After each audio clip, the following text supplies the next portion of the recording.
Hello, family. I'm Janaya Feature Khan, and this is Dark Woke. Just before we hit it, I want to say thank you to all the listeners out there, and a special shout out to the supporters that make this show possible. It truly means the world to me. If you'd like to become a member, our Patreon is linked in the episode right up below. Listen. There's things to talk about. Okay? There's elections going on in Virginia and New Jersey. Both gubernatorial bids for the Democrats were successful. I'm waiting on Zoran, waiting on the results there. Deborah Messing has lost her fucking mind. Just why? It's just straight up Islamophobia. I'm not even going to bother reading because you'd have to ask which one. She has like 80 stories up, like she's never done anything in her life. But the main thing is my favorite screenshot of her stories was how, with Christianity and, Judaism, it's like, these are just the normal religions, but Islam teaches you to lie. That's an actual thing that she wrote. It's an actual thing that she wrote. I'm going to read this, actually. I remember how I said I wasn't going to. In Judaism and Christianity, and I pronounce Judaism, because that's the way. It's more dramatic, but I'll adhere to American standards for the moment. In Judaism and Christianity, we are commanded to speak the truth. These are Deborah Messing's words. In Islam, they are commanded to lie if it means spreading Islam. Do not disregard this fundamental ideological difference. Now take a look at Mamdani. Apply that basic rule. Listen to his words, then watch his actions. He's revealing their goal. Mass conversion. Mass conversion is what she said.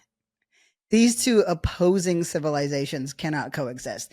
Okay, so there's a fucking lot to get into. There's a rant in me. There is a rant, and I apologize in advance because it will be offensive. It will be offensive because somehow this Deborah Messing screenshot is connected to yesterday's episode, which I am upset about. And the elections today, including their results, right? I have no idea how I'm going to weave these things together. Usually I know, but because of my head cold, I don't. I have no idea where I'm going with this. I just know that we're going. We're going. Okay, so what I'm going to need you to do is while I'm going and yapping, you're going to help pull the strings together while you listen and just pretend that it was there in the first place, right? This isn't a thread situation. It's definitely a rope, And by that, lots of threads. That's how ropes are, right? They're just, okay. Listen to me. You listen. Oh, wait, there's something else that's really funny. There's something else that's really funny. I had to pull this headline from the New York Post because it's amazing. Listen to this. How Zoran Mamdani's aloof wife, Rama Duwai, quietly steered his campaign from behind the scenes. So, first of all, aloof wife, perfect. Chef's kiss, okay? Perfect. But it's like, she's aloof and she quietly steered his campaign behind the scenes. How could she do both? Right? Was she just passive aggressively sending people notes about what to do? Was she never talking directly to Zoran? What are you talking about? They're so fucking weird over there. I can't even wrap my head around it. It's such a rag. It is such a fucking rag. Okay. 3 major elections today, right? 2 gubernatorial in nature. Never going to get tired of saying that word. And 1 is the mayoral race in New York City. We don't have the results for that one yet, right? Because they're open till 9. So I'm waiting on that one. Because can you imagine how mad, what's his name? Bill Ackman and fucking Deborah Messing, how mad they're going to be if Zoran Mamdani wins on the day Dick Cheney died. Just please, just take a moment to let that soak in. It's like bath salts.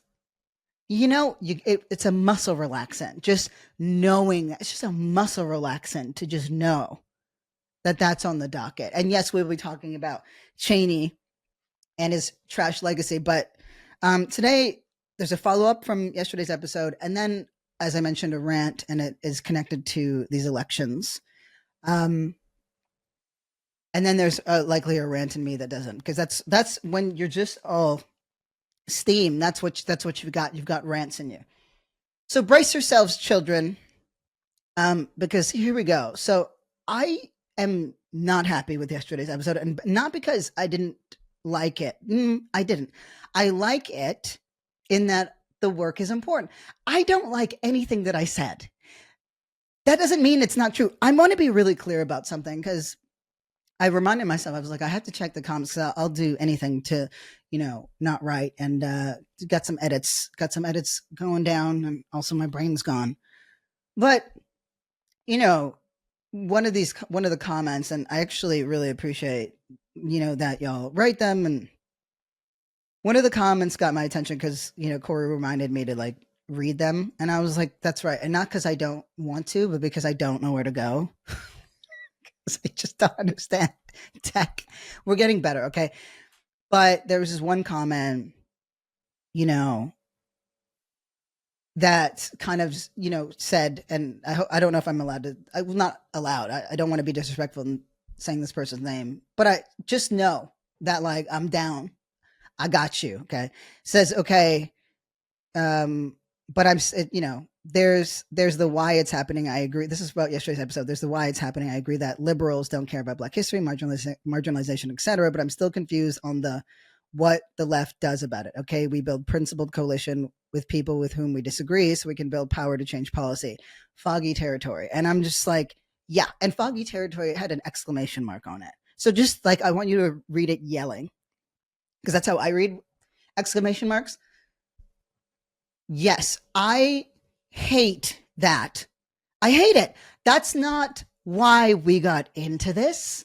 That's not why I got into this. I didn't get into this because I wanted to be like, I care about what happens on the Hill and I want to shape Parliament. Like, that's not why I got into this shit. None of us did. And for the record, that's not what I'm saying. I want to bring home the different ways that we approach work, or the work, across our two truths. Because remember, in this case, we're talking about the establishment. So that's the professional class. That's Democrats in general, right? Not literally the Democratic establishment, right? We obviously need a new change of leadership. None of our criticisms are in question here. They're all the same. The problem is in not engaging, right? Or not even understanding their rationale. We're not really getting anywhere. We're not really building power. I want to use these elections as an example. So the gubernatorial bids in New Jersey and Virginia were successful. Both Democrats have won. The larger one was Spanberger in Virginia, right? She won. And that's actually pretty significant. That's for the national landscape, right? For protections in Virginia, for people that look like me or look like you or think like you, right? In terms of, hey, basic fairness and, all these other things actually matters. It was a pretty significant race. Was it one that I paid special attention to? No, I did not. I've actually been paying more attention to Mamdani, and that's the problem. Like, I'm not outside of this. We often, so like, okay, Mamdani wins, right? That's literally what I'm aiming. I'm like, yes, right? Also, just going back on that, if Sauron's partner, if his wife is aloof, what the fuck is Melania? like, she's not even there. deceased. She's like deceased. Like she's not even there. Like, please keep that girl's name out your mouth. Okay. They're winning in life. They're both fucking so hot. They're so hot. Rama and Zoran, don't even play. If he gets too busy, call me. That's all I'm gonna say. Well, after he wins, if he gets too busy, y'all could both call me up. No, I've paid a lot of attention to that because, first of all, it does matter. It's not insignificant. But I haven't, like, I went and I started sleuthing around and I realized that most leftist commentators are really obsessed. And I would say, like, leftist progressive, right? Not even fully left, but like, there's a lot of attention around this mayoral race. And the question, and of course, like, Schumer, what a fucking, bitch for not actively, enthusiastically endorsing Zoran, actually refusing to say who he voted for, right? That's exactly, that rot needs to go. But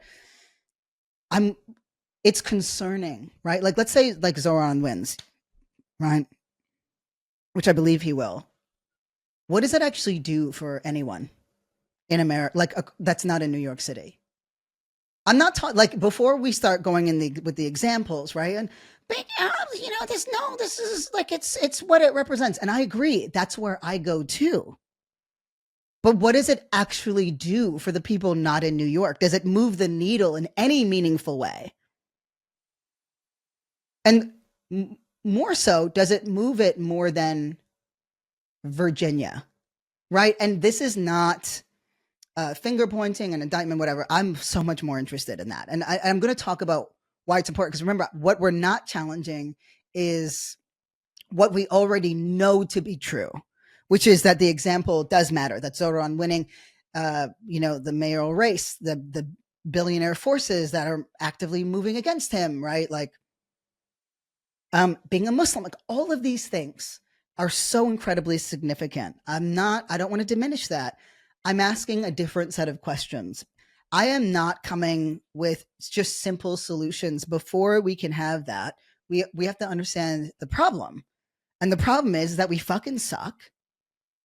And there's a lot of reasons for why that is. We're also always right and we're incredible, but we do choose to have cultural presence over systemic power, right? And similarly, I wasn't like, God, you know what I'm really passionate about? My civic duties. Like, it's just not. I was a foster kid. We didn't even talk about that shit. You know what I mean? Like, that wasn't a thing. And then I come here and this system doesn't even make any goddamn sense.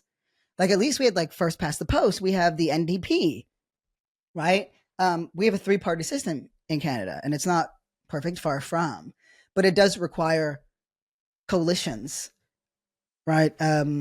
Whether they're conservative parties and or it's the if it's the conservative or the liberals, whatever party's in power has to make friends with the minority. And those are the people in power are the ones who get to decide whether or not your teeth can get fixed or people can pay their rent, or emergency funds or any number of things.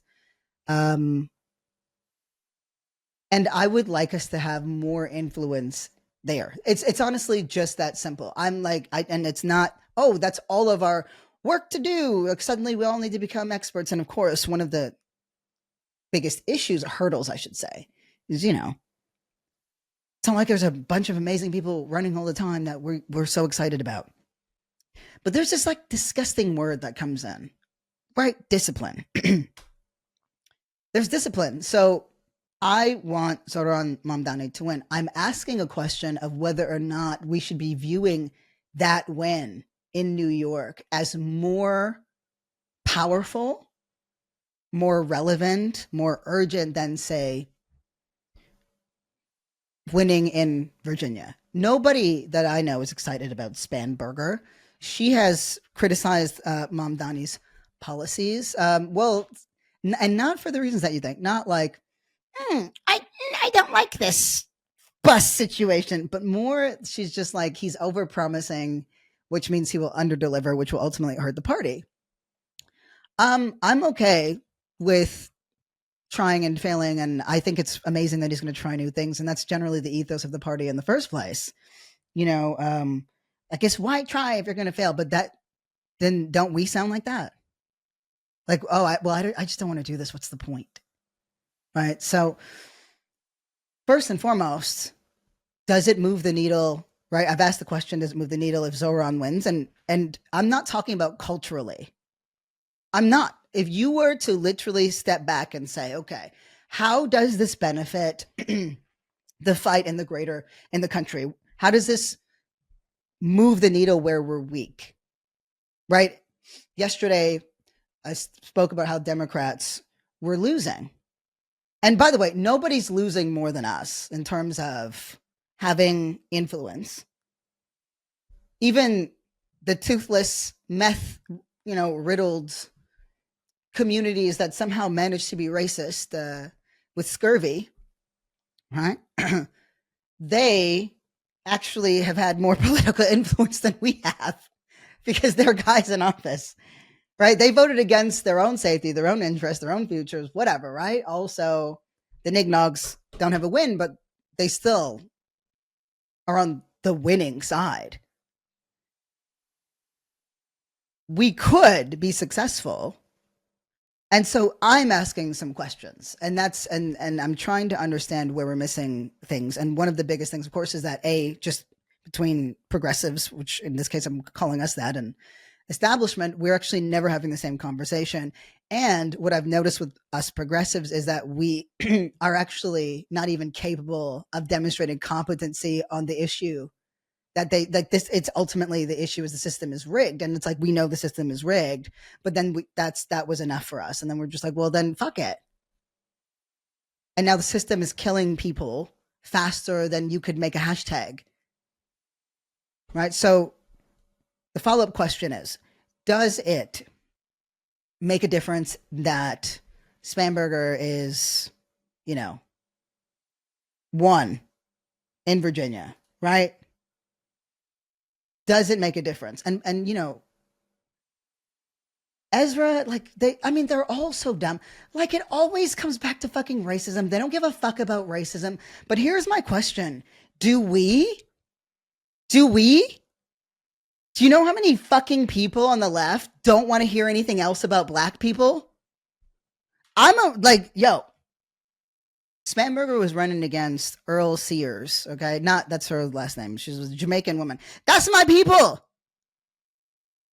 I'm pretty sure she's an immigrant, so she come from yard. But she's a Republican. Fuck her. I don't care. I don't. You're up, bitch. I don't. And she was critical of Trump, and then he didn't like her, and then she kind of had to go more hardcore. It's a state that swings. It be swinging. So the question is, does it matter that Spamberger won? And here's the thing with governors, right? Ezra was like, it's about winning back the House and da-da-da-da-da-da. But so governors are not going to directly increase the number of House seats, right? The total number is capped by 435. That's just the law. That's what it is. But what governors can do is influence the political balance of a state's House delegation, right? By approving or vetoing district maps during their redistricting process.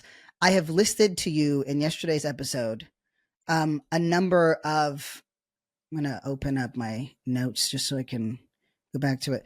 The number of states that the Republican Party is seeking to steal by redistricting.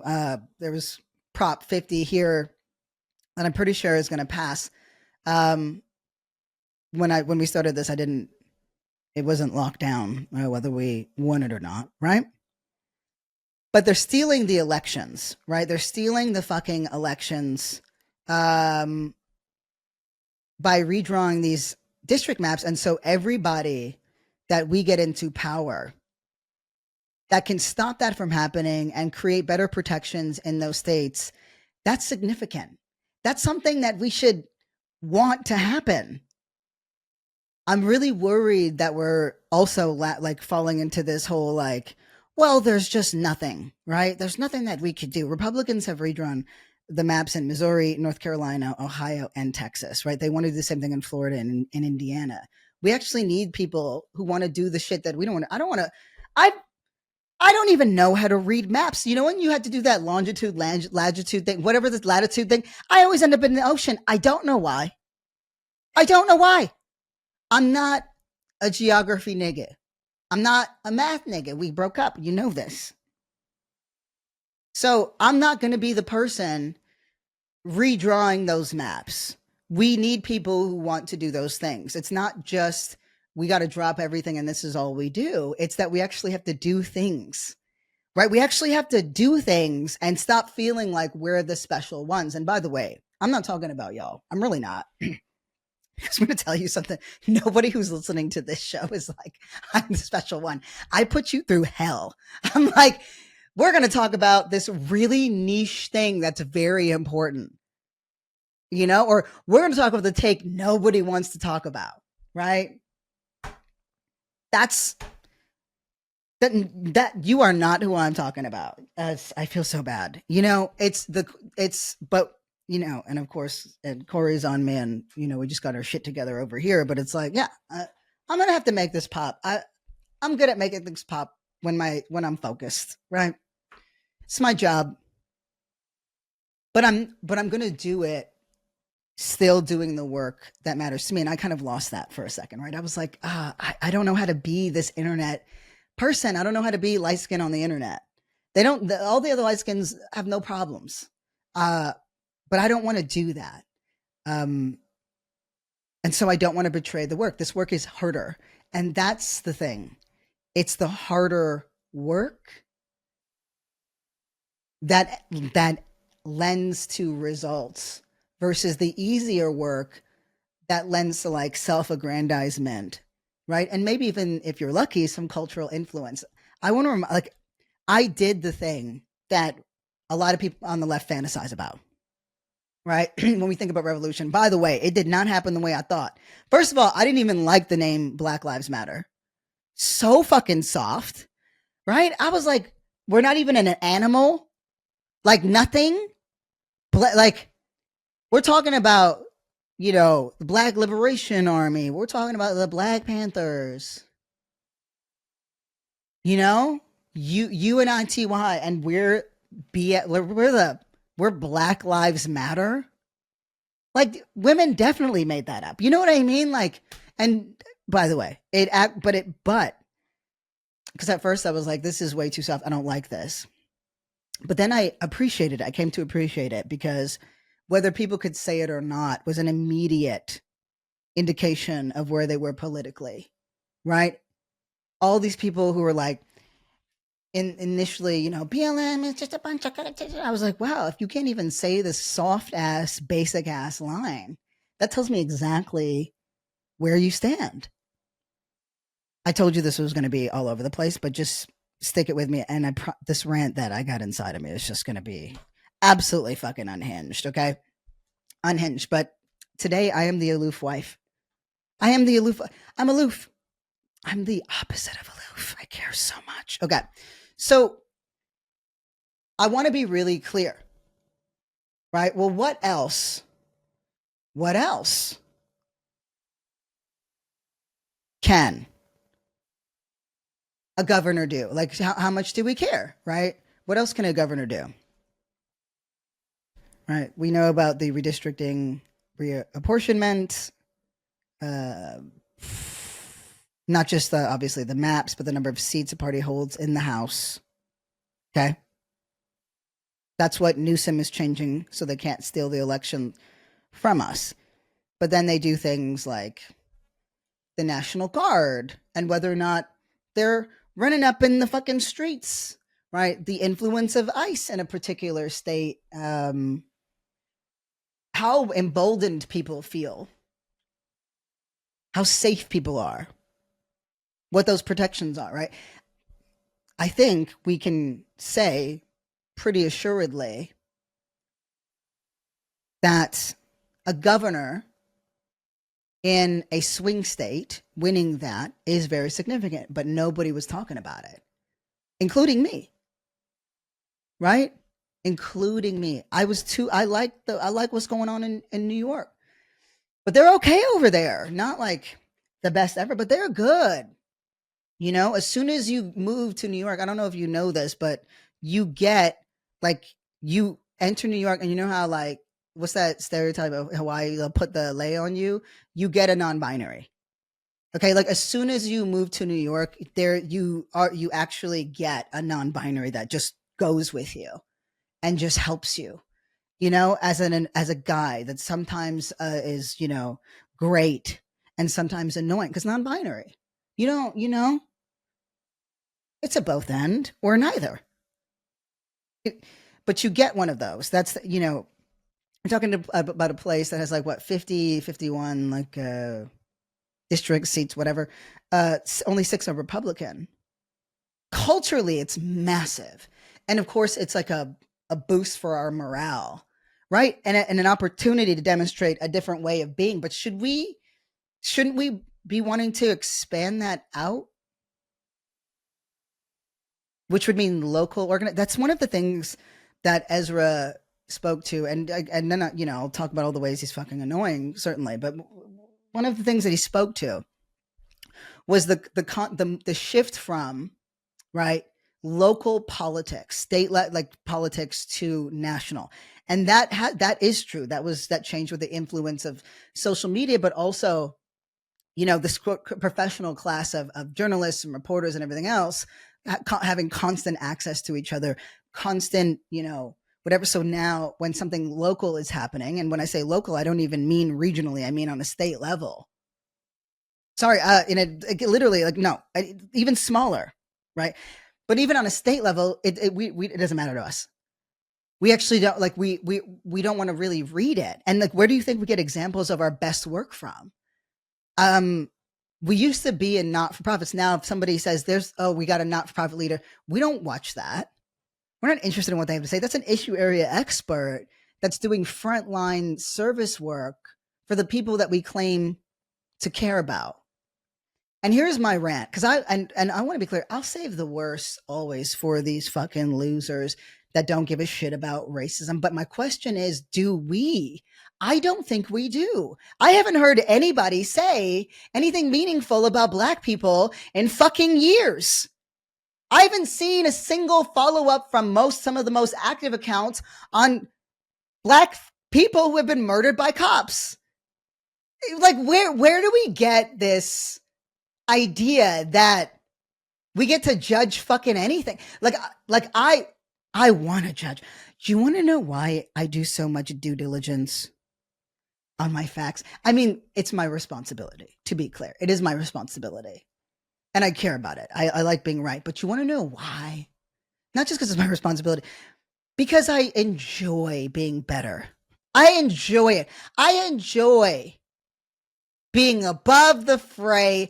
I enjoy being beyond there was a word that was in my head and then it just went away, right?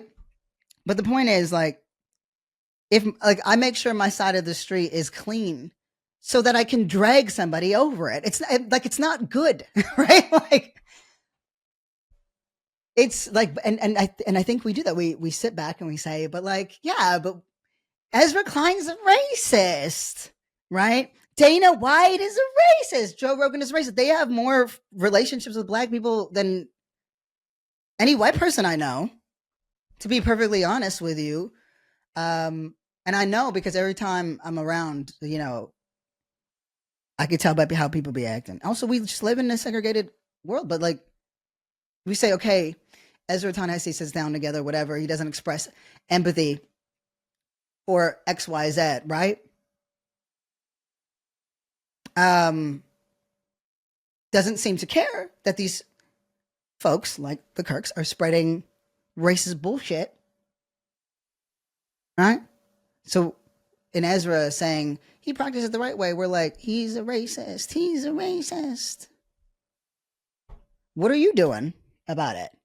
What are you doing about racism in any way? And again, none of this is judgment. These are just, it's just truth. I'm up sleuthing all the time. I'm a sleuther. I do read, more things. I'm not on social media as much as I ought to be, but to make sure I was right, I checked. Right? We're not talking about racism that much. We're really not talking about racism that much at all, and specifically around black folks. Even with these detention centers and the anti-ICE protests, right? What was the average age? What's of No King? 62 years old. Where you at? Like where you at? Okay, cool. Well, like maybe it's because it's so big, and where do we, and we're not a fan of police brutality. We're cultural workers. Okay, cool. What about the fact that Teen Vogue just fired all of their black women journalists? There's actually no black people left. No? Does anybody have anything to say about that? So, and for the record, let me just paint you a picture, okay? Teen Vogue merged with Vogue, and so there's massive layoffs. The entire politics team was gutted. It's gone, right? It sucks for journalism. Actually, they did have, I mean, certainly they used like clickbait, bullshit headlines sometimes, right? But they still had to keep up a certain level of due diligence and editorial standards, including fact checking, right? Including sourcing, things that podcast people don't have to do. That's why I make sure. Oh shit! Yesterday I forgot, but usually I cite my sources, and when we're a little bit more, in the groove, right? And the groove is a bit deeper because in a way, starting this from like zero, but zero with everything I know, which is not zero at all. We'll have some infrastructure around that so that you can have access to it. So they go like it's gone, right? Nobody wants to talk about politics. The whole entity of Condé Nast, nobody touched Palestine, but the little journo girlies at Teen Vogue, they were. I seen a lot of people because I like knowing too many things, and I seen a lot of people being like, "This is a terrible blow to the youth. This is a terrible blow to the youth." And I was like, "I wish you had done a bit more research." It wasn't actually teenagers who were reading Teen Vogue; it was millennials mostly, but 30% were men, right? 30%. That's pretty high for what it was, and there's a couple of things, right? Like that sucks about that. And I've sort of pointed to a few that we should be really worried about. But I'll add to it, right? That it sucks for journalism. Their entire politics team was gutted. They wrote about Palestine. One of the things that I hate about this is that Teen Vogue took women and girls seriously, their opinions seriously, their girl humor seriously, and folded those things together. There's not a lot of spaces where that exists with that level of editorial standard, right? And again, it was largely millennials who were reading it because we're pretty fucking gangster, right? But it points to something else too, which is that we too often, and I would include again the whole left, the entity that is the left. So anybody that is not right, there's no such thing as center. It's a bunch of bullshit, right? I just had another thought in my head and I was like, shit, because here's the thing. Okay, sorry. I'm going to say one other thing and then I'm going to go back to this thing. But the one other thing I want to say is, again, our needles are different, with the establishment and the progressives, and it's not the same. Okay. Because Spanberger promises more of the same. We know that that's not right, but it moves the political power needle in the direction we need it to move, right? The problem is that it's always the same cycle, and so we know that, but we also do nothing to break it because we know that the cultural piece, that's a needle that needs to move in addition with it, right? And then we would move it even further to the left, but we don't even do that. We just watch. If we were to combine something or at least aim for more influence, we'd be something we know more of the same is the danger. That's what got us all here in the fucking first place. At the same time, the consolidation of power on the right is literally killing people. And we don't get to sit back and be like, this is wrong, and then do nothing about it. That doesn't make any sense. It makes zero sense. Right? It's literally like, go push, if where are you going to go with this? We should know. Go back to the Teen Vogue thing. Finish that thought, and then, okay, just put a pin, and then just right back into the Teen Vogue thing, okay? Just let me finish there, because I was all over the place. We rely on establishment media. We rely on MSNBC. We rely on even CNN or whatever. We rely on this general sense of goodness and common sense that will just persist, right? We actually haven't built up any infrastructure for information pipelines. We've had not-for-profits. We've had this. We've had that. But we don't really have, and it makes sense. We have no funding. It's really expensive. It takes a lot of time. You have to have a strong stomach for it. But that's what men did. They fucking did that shit. You might not like what they say.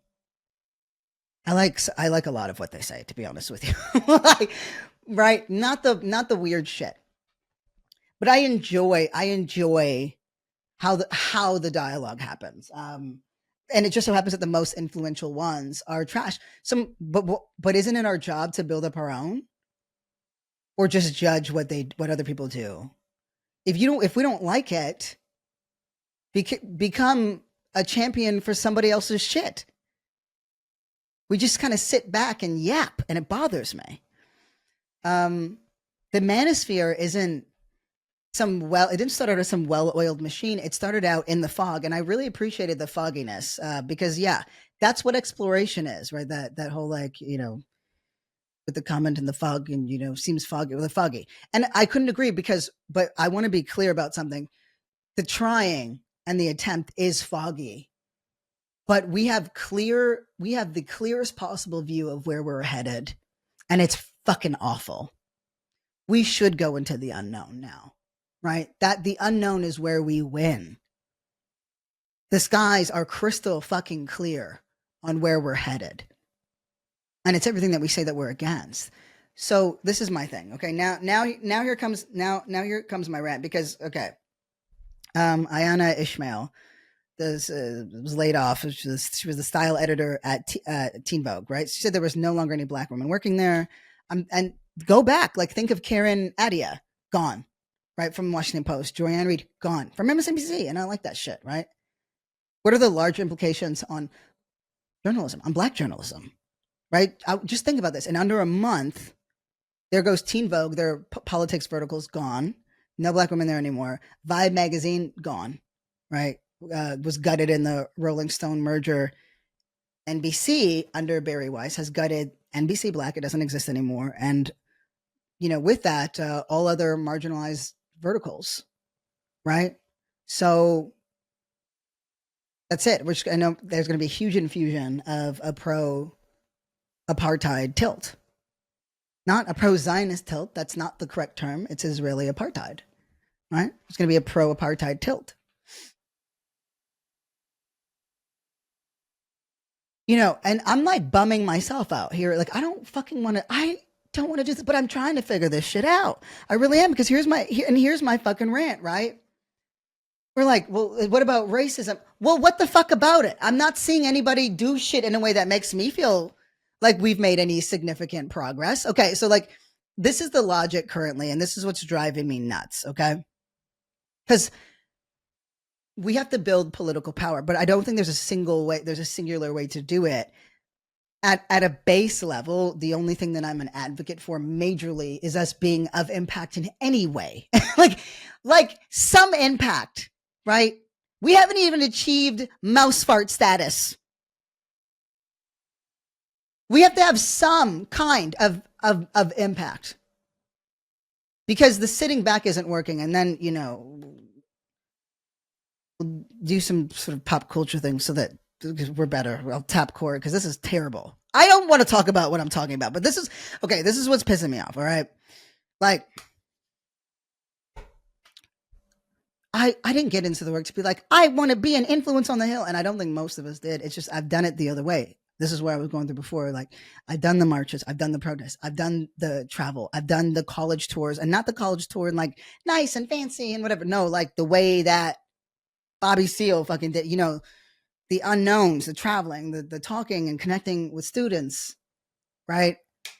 I've slept in the church basement floors. I've slept in the garages. I've slept in hotels and motels where it looks like people have gotten murdered.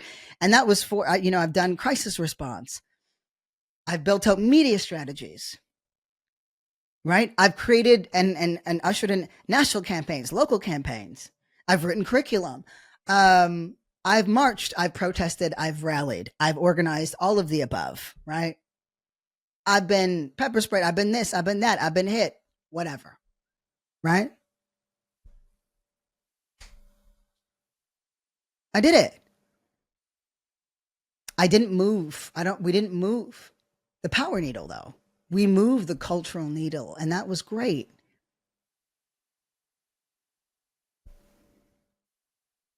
Maybe because we've spent all this time resenting, hating, despising this work,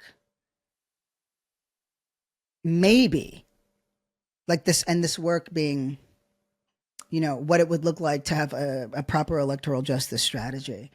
And maybe it's just because we just have never really taken it seriously. Maybe it's because maybe we actually just need to change mind. I don't love writing. I don't love social media. Those are the two areas where I'm weakest right now. And that's a mentality problem. That's a discipline problem. That's a gratitude problem. I'm reminding myself all the time that I'm grateful to do this. How awesome, how grateful, how amazing that we might actually have some sort of meaningful impact while we're alive. How amazing is that? What kind of opportunity? Do you think that people in fucking Palestine are doing that right now? You think they get to fucking sit there and think, God, I wonder if I should engage in this political process? That's been stripped from them. Every right. So my question is, right?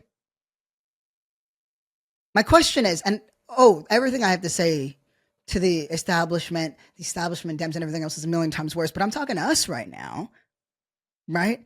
My question is it acceptable, right? Is it still acceptable, knowing what we know now, that you can be a leftist and march against genocide in Palestine, but won't seek to change the power structure that enables it? Is that acceptable still, knowing what we know now? Right? Is it acceptable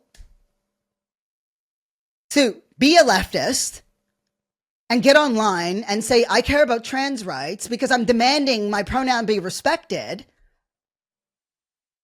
and then not seek at all to influence the power structure that has removed trans rights? Is it leftist, right, to say racism is bad and then do nothing about the system that's destroying all of our lives, that's literally designed by fucking racism? Anti-black racism specifically. It always comes back to racism in fucking America. And so the question is, why? Why are we not talking about it all the time? Why are we not well versed about it? Why are we so weird about it? Right? We say but Ezra Klein doesn't care about race. He doesn't care about race. He's at least seeking to influence the system that's destroying people's lives, largely people of color. So, and the reason why, and this is where I'm off the fucking rails, right? And I'm not wrong about this, but I am off the fucking rails. I know it. Oh, Sauron won. Sauron fucking won. My husband. My husband. He fucking won. He won. Fuck you, Cuomo, you bitch. Okay. Corey's about to jump back in.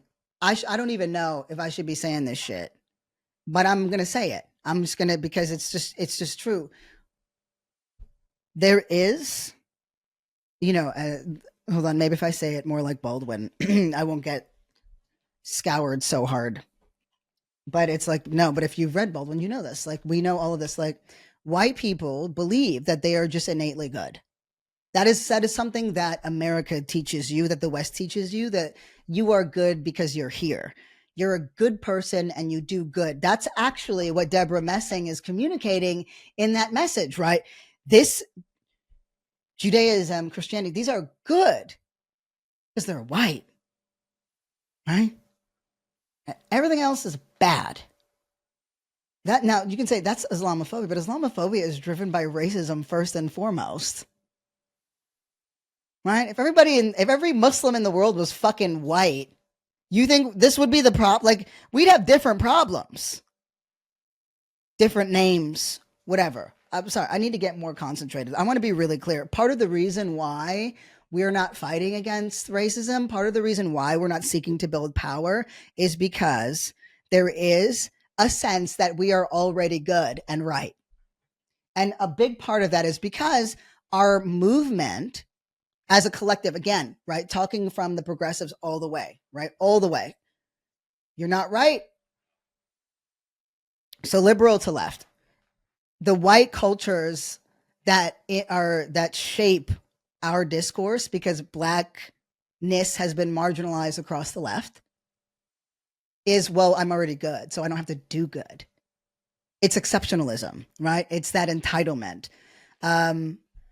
You can read about this. There's so much, but this is the thing. Trans people who are largely like it's the white ones that are really shaping the discourse, and a big reason, right? And again, it's the same thing with Ezra. It's all of these folks, but I'm interested in the left, right? And those who get to shape it. They don't need to fight against racism, and they don't need to seek to build political power because they're right. Because they're already a good person. Look at what I believe. I'm already good. But when you're poor, right? When you're black, when you're brown, when you're a woman, right? When you're disabled, all these things. Sometimes that gets challenged. If you are black, it 100% does. Right? You understand immediately that you are not good, that you are dirty, that you are worthless. It is said implicitly and explicitly, and black children become aware of this as soon as the world becomes aware of them. It's so understood, it scarcely need be acknowledged. That's how racism functions, right? So we are free from the belief of innate goodness.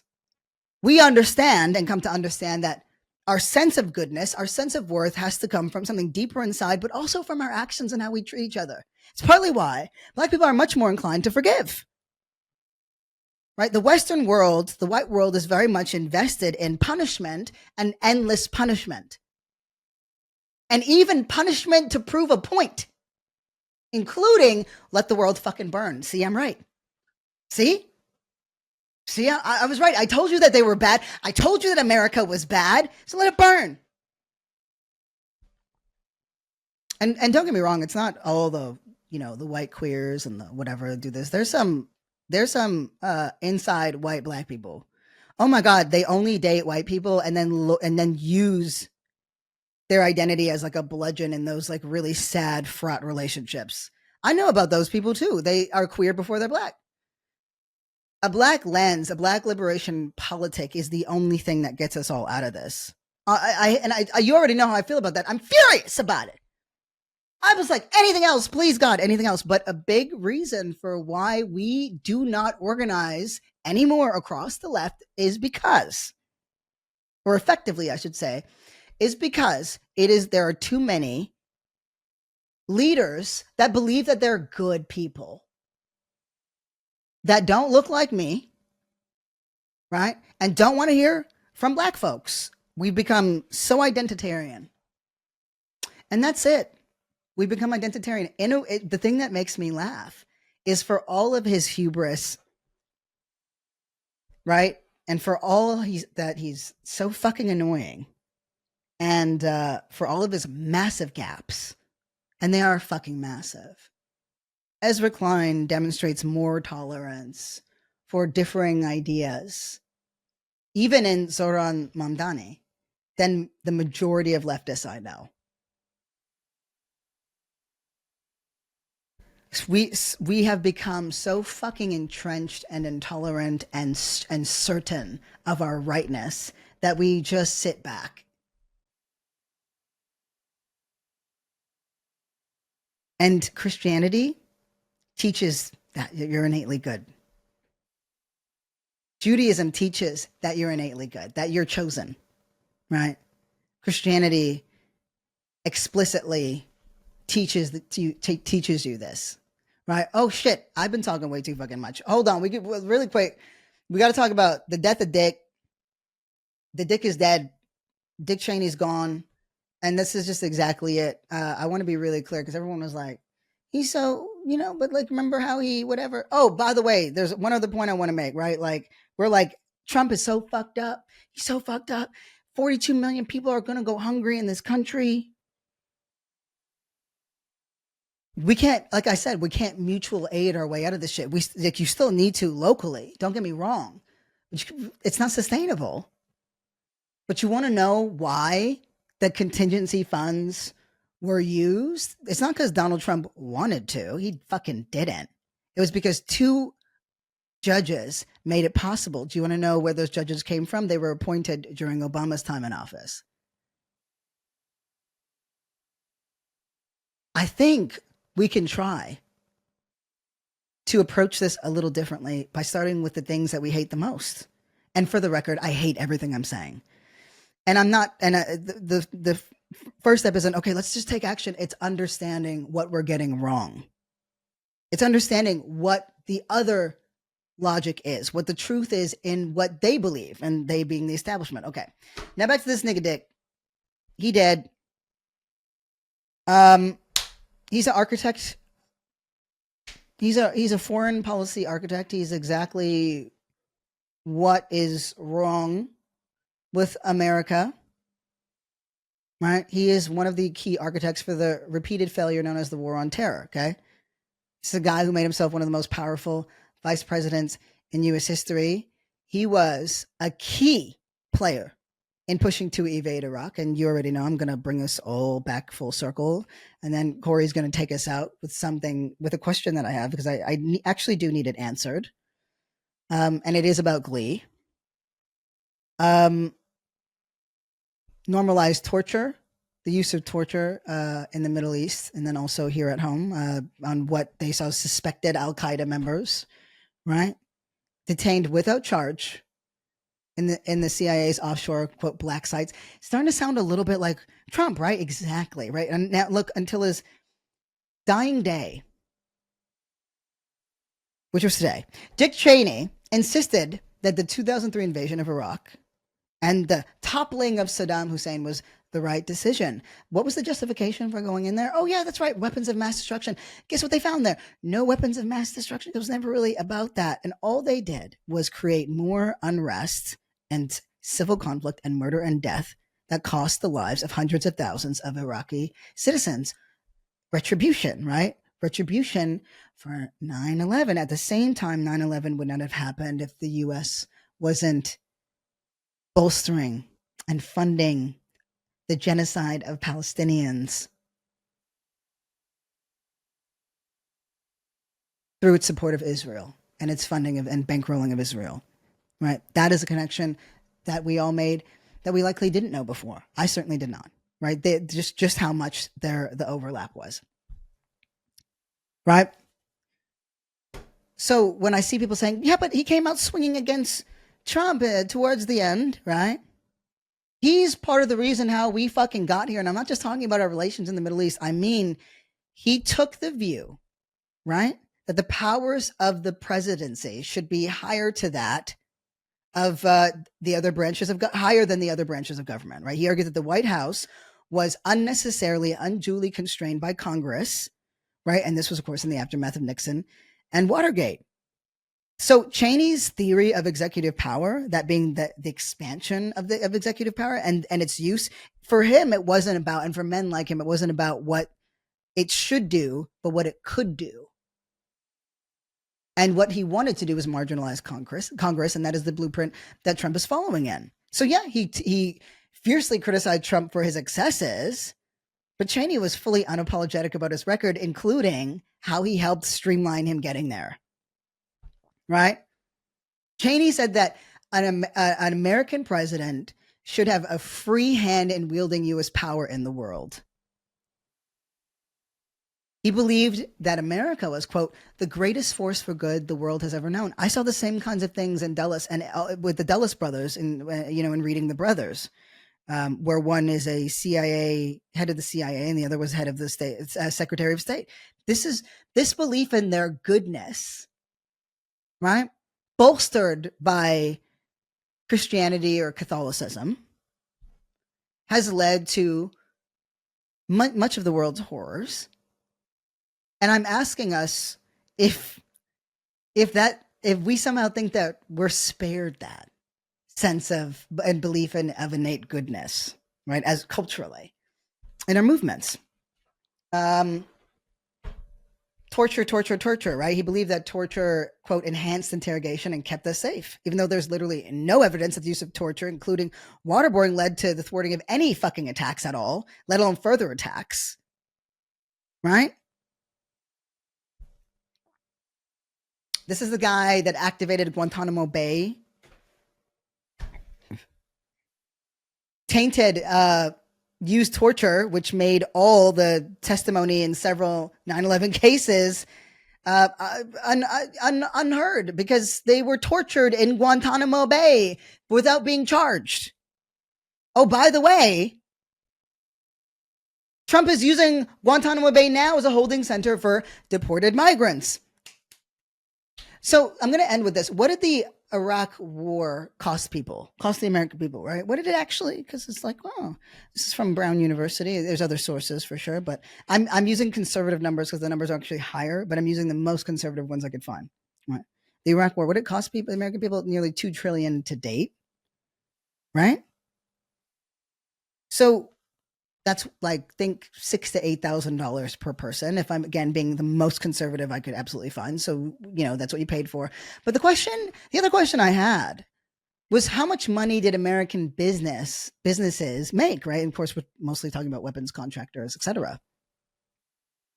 And this source is here, CNN, Business and Human Rights Resource Center, okay? Government contracts were worth hundreds of billions of dollars for services like logistics, security, and military supplies. Kellogg, Brown, and Root, that's a company I've never heard of. It's a subsidiary of Halliburton, also had received at least $39.5 billion. Other contractors gained billions more for providing services such as transporting fuel and supplying aircraft. When we talk about it being a massive business expense, something useful, this is why this happens. People make so much money off of it, and that's ultimately always the reason, right? The U.S. spent at least $138 billion on contracts related to the Iraq war. Again, everything is conservative. The top 10 contractors secured at least $72 billion in business, right? Lockheed Martin, a supplier of fighter jets, an international oil trading co. Fuel transportation profited significantly.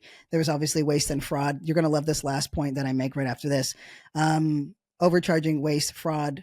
All of that is true. That was estimated between $31 and $60 billion. Like literally just waste, fraud, and abuse. Estimated between $31 and $60 billion. Right? But BLM stole, even though the IRS couldn't find anything. Look, and for the record, there was a massive amount. Massive. We're not that money I just said, the $31 to $60 billion, right? Because we can't even conceive of billions, let alone trillions, right? It's like that.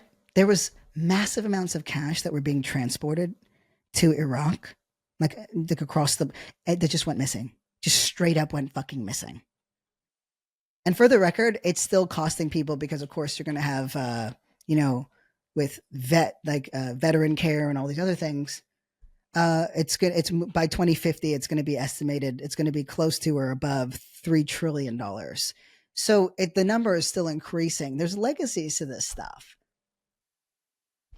At a certain point, we have to confront the fact that marching in the street, when it's not connected to any single campaign or set of policy or person, doesn't work. It just doesn't fucking work anymore.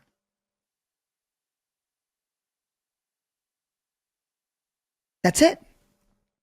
That's all. That's all there is to it. And I think it's worth thinking through what things we want to do. Like why is it why do like, and for the record, I fucking hate the idea of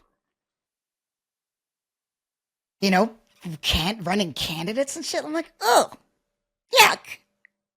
And I don't know where that comes from, except for self-righteousness. And, you know, I prefer doing, like, I think we all prefer doing culture work. It feels way harder, but I'm like, or is it just because that's all we've done? That's all we've had to do. There's great organizers all throughout the country. At the very least, we can champion those. So I'm not coming with this is the only way to do work. And yes, this was all over the place, and thanks, because, you know, I got a sick thing in my head. But this is a weird pivot, but just go with it, okay? Just go with it. And I hope I made things clear. Like, it concerns me that we all are following mercy to the hype train. I just want to end where we began before I tap Corey with my very big question related to Ryan Murphy and Glee. I just don't get why. It concerns me that every person with a platform that I saw that considers them to be left was only talking about New York City. New York City is great. Mamdani winning, so hot, perfect, amazing, wonderful, and meaningful for the people of New York City. But what about the rest of the fucking country?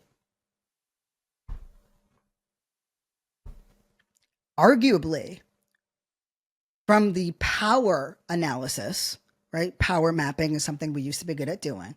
From a power perspective, it actually is more significant that Spamberger won. From a power perspective. Honestly, it's just about widening our aperture. That alone would be fucking amazing. But we're all talking about the same things. That's it. Like, we all just talk about the same things now. There's no issue area expertise in the way that there used to be. That allows for any kind of consistency. But anyway, I do want to say, because I'm like, this feels too dark, that I really do think it's just an adjustment, like in a boxing ring. Like, we just need to make a little bit of adjustment. But I'm with you in the whole, like, what I'm saying sounds like it fucking sucks. But I honestly think that's just because we don't know what it means, or maybe even how to do it. And I think that's probably a good thing. So yeah, we should go into the fog a little bit, like 15,000 years ago or something like that. Some niggas crossed the Bering Strait, and that's how indigenous people came to the Americas. That's, you know, go into the unknown. Unfortunately, this is what the unknown looks like for us now. We don't get to walk around. The people who are getting fucking deported, and they don't even want to walk around. It's because we can fucking shit up where they live. Okay, so I had this crazy question that now, and it's worth the wait. Related to Glee. Okay, so I'm there, I'm sleuthing, and I see that Ryan Murphy's latest show with, like, Kim Kardashian and everything else gets a score I've never seen before in my life, which was 0. The Guardian they're so good and vicious, but they've got great standards, in their they do culture criticism, and they do it well. But I've never seen them give 0 to anything. And then a bunch of other zeros came in, and I was like, holy shit. But then it reminded me of a question that I had to ask Corey. It's like, you know, an hour pop culture guy. I was like, you know what's interesting? And Corey, could you come in here now? Because it'd be so good if I could just ask this question to you live. It's like, he just doesn't know what the fuck is going on. Everyone's getting thrown into my brain right now. Sorry. Why does everyone say that Glee ruined television? It's not once or twice that I've seen that. I've heard so many people say, television critics, TV writers, you know what I mean? Like, just writers in general, actors, everyone. Well, there is a common conclusion across multiple, professions, that Glee ruined TV. And I don't fucking get it. Like, Like, I know it got weird after a point, but like, why did it, like, what happened? So first, to answer your very funny question, I think we have to understand what Glee successfully did first. So Glee sort of came out at a time where there was a gap for primetime television shows that appealed to the coveted 18 through 22 market, right? This is a age gap that is very appealing for advertisers, which is to say commercials that'll be run during the show, right? Glee had that. Now, Glee started out as a dark comedy about these weirdos in a high school in Ohio who all, by some way or another, ends up in a show choir. Now, production wise, Glee sort of pioneered a few things. Glee was sort of a machine in the sense that every episode had numerous dance numbers, right? The actors were juggling, filming and rehearsing musical numbers that included choreography and vocal performances, as well as filming the shows out of sequence because a song Oh, came right. out Tuesday, right? But it was on Glee that same week. So they had to, they say the devil works hard, but Ryan Murphy's music team worked harder. So I'm dead. it was a lot of moving parts. Aside Right. from that, so that just made it very, very successful for Fox, right? Fox is one of the big primetime networks, right? So Fox said, hey, all these people are watching, which means all these advertisers are going to want to hawk their shit during your 1 hour of TV. So that was where it was on the production sort of development TV production side. Hmm. The show itself was a whole different beast. Now, season one, and I would say maybe like halfway into season two, solid television. You had a group of underdogs who did not have wins in their normal teenage lives, but show choir was the one thing where they sort of said, wait, this is something that we can all collectively do and win. Right. Like just gay nerds, the gay nerd Totally. core. Yeah. Okay. Every type of like underdog was, it was like they had a black character, a gay character at a time where there were no gay characters in primetime television, by the way. Like this Kurt Wait, Hummel was was like Kurt it? Kurt was it. Kurt was it. Matter of Ah, fact, when I was in school, when I I think you're because right. a little bit of personal sort of lore, I was outed unfortunately in high school. So like Oof. every sort of way that people could connect to me was through Kurt on Glee. But Kurt was a white gay. I am not. So there was a little bit of a disconnect there. To be like, this is for those in the know. This is a very specific type of gay, Yes. white gay. Yes. It can go one of two ways: Yes. bitchy or catty, and that's kind of it. Yes. It's it's very not black fag. Totally. And I want to be very Okay. fair. Like, if seeing a gay person this visible on primetime television, sort of like seeing his stories and the whole machine was very aspirational. Like, I'm not gonna lie, that shit was cool to see, but it was just like it was just the only thing. But yeah, they had they had everybody. They had like a fucking disabled person. They had like the cheerleaders were there, some jocks. Like it was Well, wait, is it wait, is that why people are saying that it ruined TV? Because no, no, no. it's I'm building represented. up to it. No, let me cook. Oh, okay, You get to okay. cook. See, this is No, no, what. no. You See. cooking, you cooking, you cooking. So yeah, so I'm with you. essentially, the formula for the show was sound. The cast was tight. Everybody was vocally talented. The stories Huh. were interesting.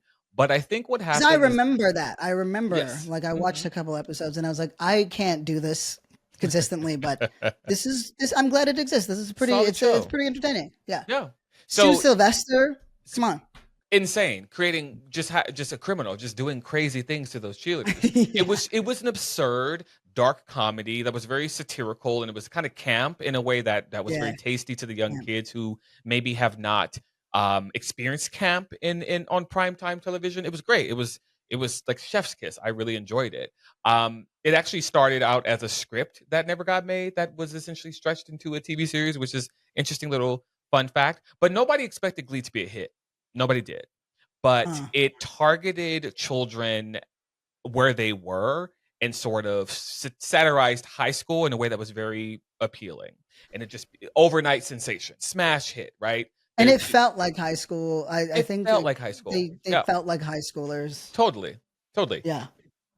But with the success came this vibe from the outside looking in that this show had to be the show.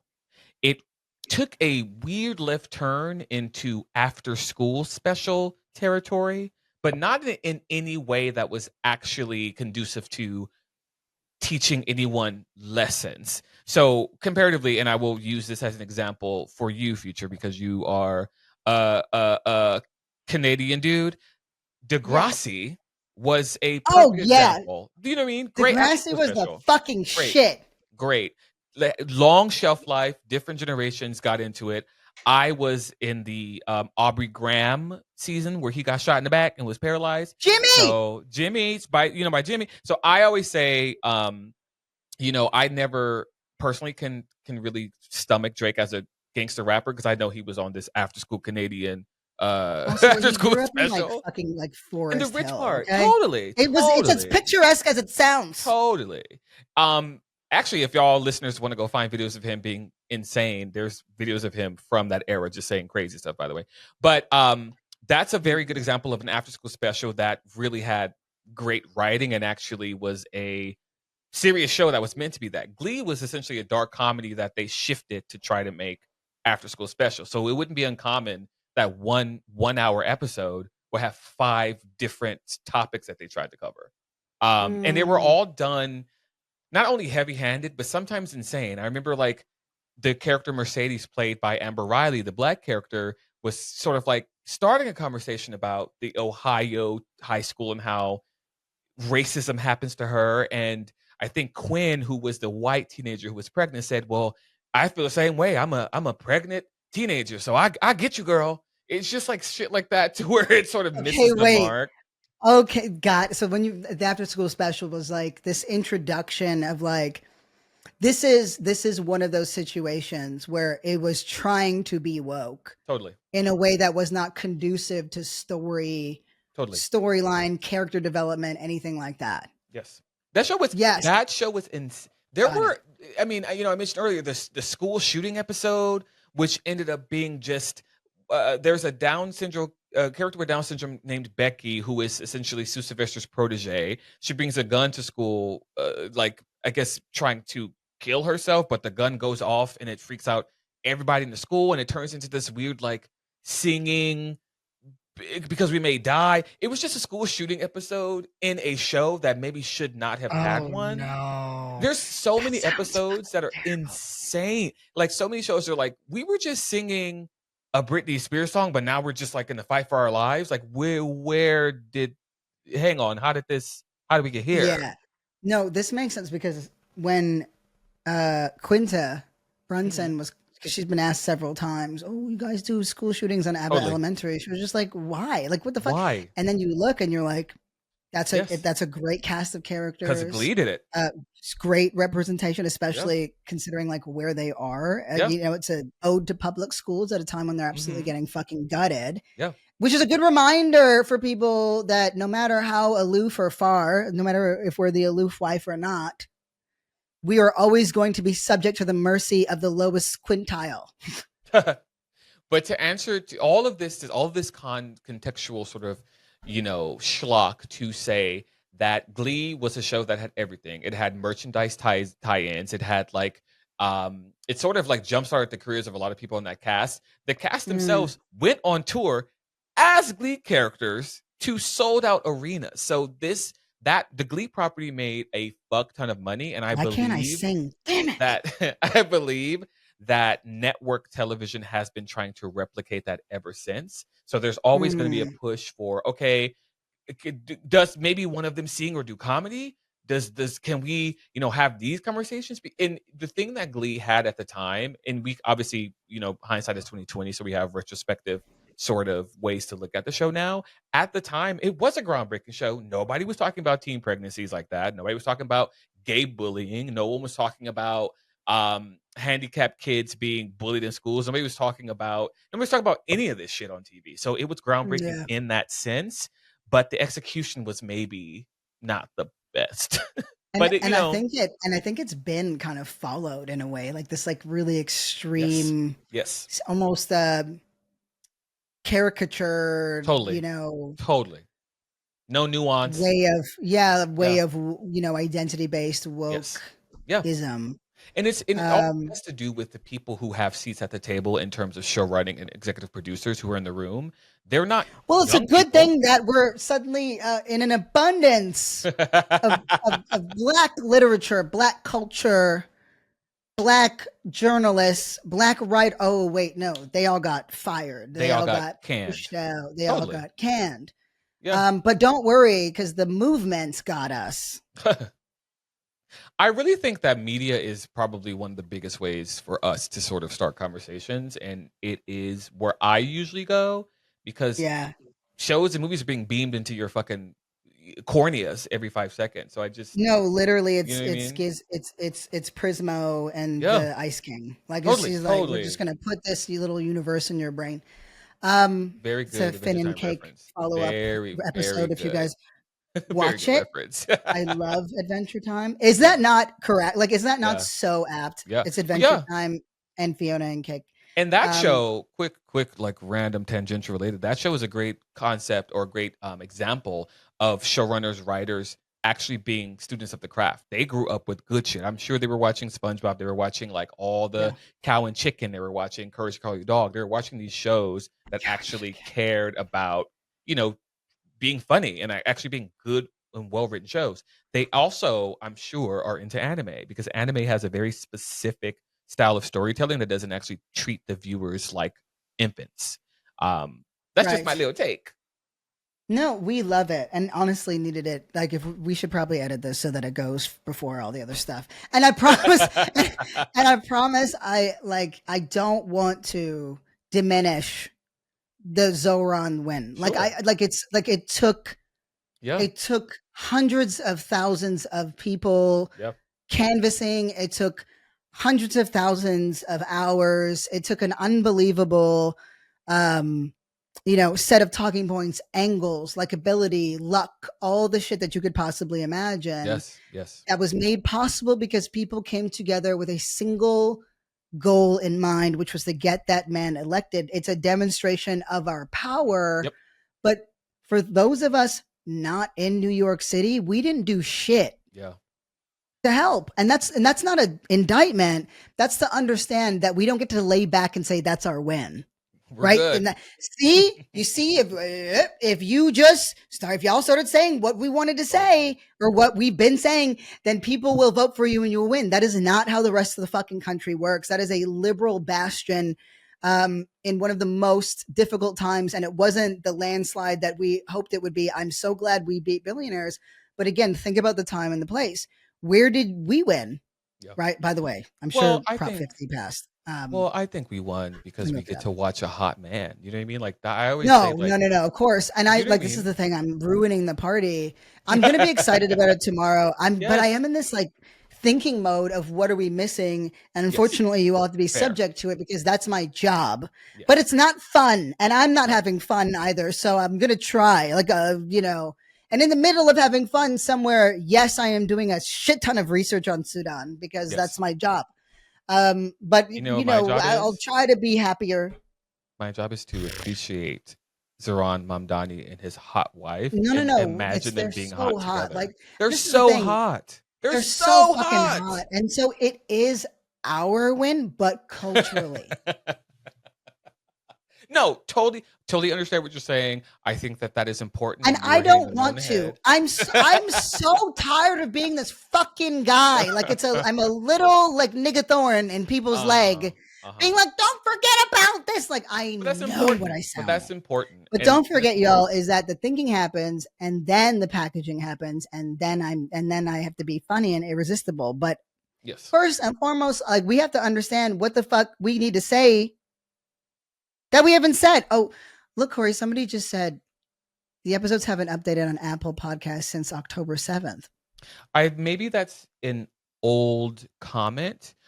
Dear listeners, there is a essentially what we had to do is there was a duplicate page there. So if you go out and search Dark Woke, there should only be one show showing up now, and you should be able to play all episodes. They are current And there. yes, and let us know if that's not the case. Anyway, I promise the good times are coming where we just talk shit and judge everybody else. Yes.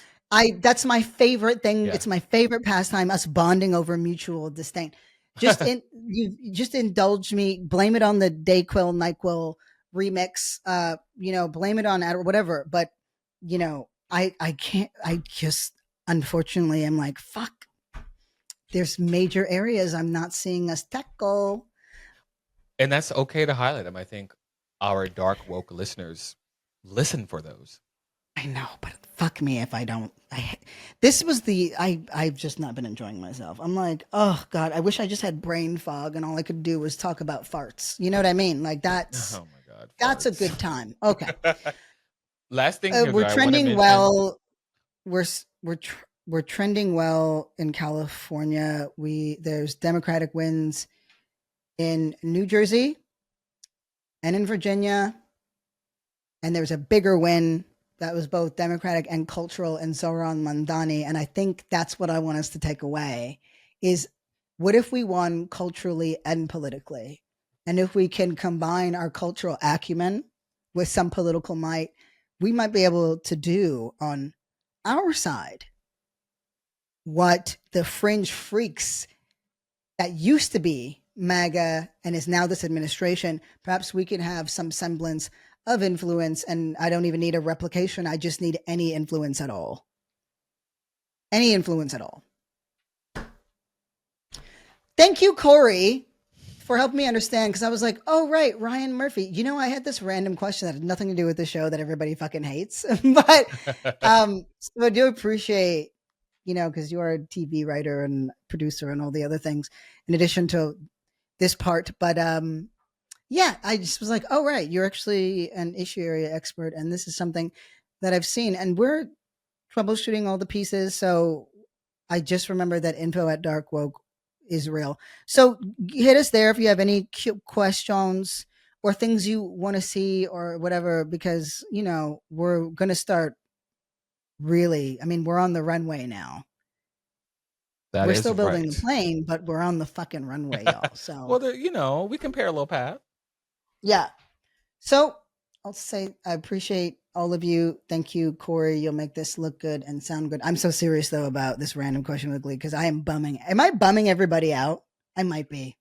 No, I don't think so. Well, let us know if listeners send your queries and I'll questions write to some. info. I'll make better jokes. I just can't do it until I fully understand it, and then I can mock it, which is why my jokes are funny. But at present, I'm like, shit, I don't even want to do this. What happens when we identify the problem and it's like, I don't want to do this. I don't want to fucking do this. I don't know if I have an answer for that. Yeah. My answer If is I did, too fucking if bad. we did, we'd be unstoppable, I Totally. think, as people. Okay.